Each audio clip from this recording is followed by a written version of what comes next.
Good morning all of you. आज के session में हम सूरदास की भक्ति भावना के बारे में जानेंगे। सूरदास की भक्ति भावना के विषय पर अत्यधिक क्वेश्चन बीए बीएड जैसे एग्जाम में पूछे जाते हैं। अगर आपका सिलेबस हिंदी है तो हिंदी में ऐसे क्वेश्चन अवश्य ही आने की संभावना बनी रहती है। तो चलिए सूरदास की भक्ति भावना को एक बार देख लेते हैं हम लोग। सूरदास जो है भक्ति काल के प्रसिद्ध कवि थे। वे श्री कृष्ण के अनन्य भक्त थे। अगर हम बात करें सूरदास की, तो सूरदास जी जन्मांध थे। ऐसा माना जाता है कि सूरदास जी जन्म से ही अंधे थे। उन्होंने श्री कृष्ण के बाल छवि का इतना सुंदर वर्णन किया है कि अगर कोई व्यक्ति आंख से उनको देखे तब भी वो उनका वर्णन कर सकता है, वैसा जैसा सूरदास जी ने अपनी रचनाओं में किया है। सूरदास जी की जो भक्ति भावना श्री कृष्ण के प्रति थी वो बहुत ही गहरी थी। सूरदास ने अपनी कविताओं में श्री कृष्ण के बाल रूप, उनकी लीलाओं और भक्ति के महत्व को बहुत सुंदर ढंग से प्रस्तुत किया है। सूरदास की भक्ति का स्वरूप। सूरदास की भक्ति सगुण भक्ति के अंतर्गत आती है। भक्ति भावना दो प्रकार की होती है, एक सगुण होती है और एक निर्गुण होती है। तो सूरदास की भक्ति के स्वरूप है कि सूरदास की भक्ति सगुण भक्ति के अंतर्गत आती है। यानी सूरदास जी जो अपनी भक्ति भावना किए हैं वो साकार रूप में किए हैं। वे श्री कृष्ण को साकार रूप में पूजते थे और उनकी लीलाओं का गुणगान करते थे। उन्होंने वात्सल्य भाव, सख्य भाव, वात्सल्य भाव का अर्थ है जो अपने माँ जो होती है अपने पुत्र के प्रति जो प्रेम प्रकट करती है वो वात्सल्य भाव के अंतर्गत आता है। सख्य भाव यानी सखा का भाव, एक मित्र दूसरे मित्र के प्रति जो भाव व्यक्त करता है वो सख्य भाव। और माधुर्य भाव यानी प्रेम मधुरता का भाव से श्री कृष्ण की भक्ति की है। जो सूरदास जी हैं उन्होंने वात्सल्य भाव से, सख्य भाव से और माधुर्य भाव से, तीनों भाव से श्री कृष्ण की भक्ति की। उनकी भक्ति प्रेम और समर्पण से भरी हुई थी। कृष्ण के बाल रूप की भक्ति।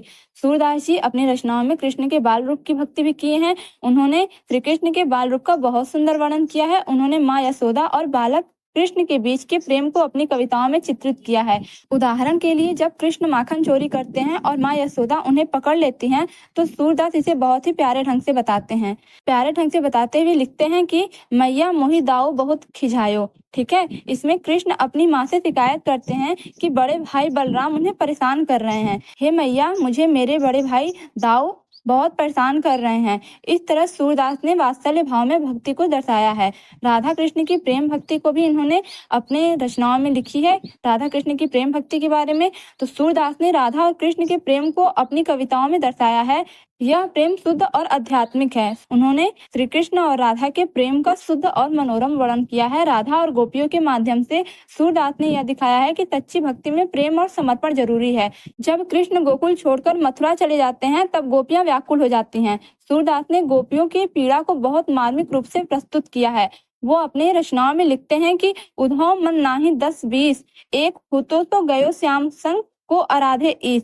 यानी हे उद्धव, हमारे 10-20 मन नहीं है, हमारा एक ही मन था और वो भी सावले श्याम यानी श्री कृष्ण के साथ चला गया है। ठीक है, इसमें गोपियां उद्धव से कह रही हैं कि उनका मन सिर्फ श्री कृष्ण के साथ था, अब उनके बिना वे किसी और की भी भक्ति नहीं कर सकती। ज्ञान और भक्ति का मेल। उन्होंने बताया है कि सूरदास की भक्ति केवल भावुकता तक सीमित नहीं थी, बल्कि उसमें गहरी आध्यात्मिकता और ज्ञान भी था। वे यह मानते थे कि भक्ति के बिना जीवन अधूरा है। सूरदास जी का मानना था कि भक्ति के बिना जीवन जो है वो अधूरा है, भक्ति है तो जीवन है। उन्होंने यह भी कहा कि ईश्वर की सच्ची भक्ति में अहंकार नहीं होना चाहिए। यदि कोई व्यक्ति ईश्वर की सच्ची भक्ति कर रहा है तो उसमें अहंकार नहीं होना चाहिए। अर्थात अगर हमारे अंदर से अहंकार का नाश होता है तभी हमारे अंदर ईश्वर का वास होगा। ठीक है, यदि हम अपने अंदर से अहंकार को समाप्त कर देते हैं तभी हमारे हृदय में ईश्वर की वास होगी। तो उन्होंने यह भी कहा कि ईश्वर की सच्ची भक्ति में अहंकार नहीं होनी चाहिए और मनुष्य को प्रेम पूर्वक भगवान का स्मरण करनी चाहिए। सूरदास की भक्ति का प्रभाव। सूरदास की भक्ति भावना ने भारतीय समाज पर गहरा प्रभाव डाला है। उनकी कविताएं आज भी भक्तों को भगवान की भक्ति की ओर प्रेरित करती है। इनकी रचनाएं सूरसागर, साहित्य लहरी और सूर सरावली में संग्रहित है। सूरदास जी की भक्ति भावना अत्यधिक स्मरणीय है। सूरदास की भक्ति प्रेम, समर्पण और सरलता से भरी हुई थी। उनकी कविताएं आज भी भक्ति मार्ग पर चलने वालों के लिए प्रेरणा का स्रोत है। उनकी भक्ति भावना हमें यही सिखाती है कि प्रेम और श्रद्धा से भक्ति करने पर ईश्वर का आशीर्वाद अवश्य प्राप्त होता है। तो ये था आप लोगों की सूरदास की भक्ति भावना। आप लोगों को अगर किसी भी टॉपिक पर वीडियो चाहिए तो कमेंट सेक्शन में हमें अवश्य बताएं। और अगर आप लोगों को वीडियो अच्छी लगी हो तो चैनल को सब्सक्राइब और बेल आइकन को प्रेस करें ताकि हर टॉपिक से रिलेटेड वीडियो आप तक पहुंच सके। धन्यवाद।